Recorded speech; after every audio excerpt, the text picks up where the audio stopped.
ក្លឹបបាល់ទាត់សារកាព្រៃ Newcastle United បានកំពុងតែចាប់អារម្មណ៍លើកីឡាករមួយរូបនេះសារព័ត៌មានរបស់អង់គ្លេសបានចេញមកនិយាយថាពេលនេះក្រុមសារកាព្រៃ Newcastle United ពេលនេះពួកគេកំពុងតែបង្វែរស្ថានភាពក៏ដូចជាបង្វែរអារម្មណ៍វេរ៉ាដាទៅកីឡាករ Kobbie Mainoo midfield របស់ Manchester United នៅក្នុងទីផ្សារដោះដូរកីឡាករនារដូវរងាខាងមុខនេះដោយនៅក្នុងពេលនេះគឺមានការនិយាយថាកីឡាករសញ្ជាតិអង់គ្លេសមួយរូបនេះគឺរូបគេកំពុងតែគិតនិងមានបំណងចង់ចាក់ចេញពីក្លឹបបិសាចក្រហម Manchester United បន្ទាប់ពីមានបញ្ហាមិនសូវបានចូលលេងក្នុងជម្រើស11នាក់ដំបូងរបស់លោក Ruben Amorim ក៏ប៉ុន្តែខាងក្លឹបបិសាចក្រហមគឺមិនព្រម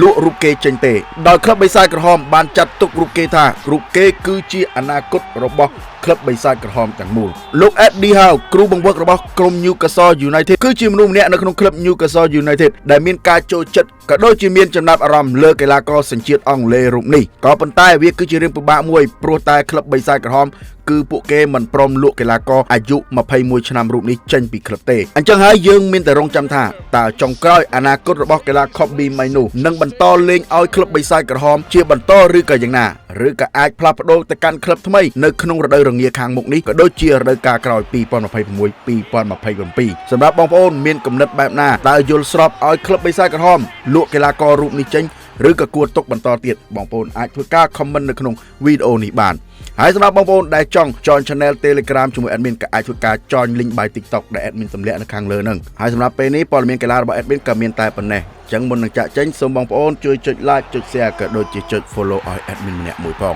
សូមអរគុណ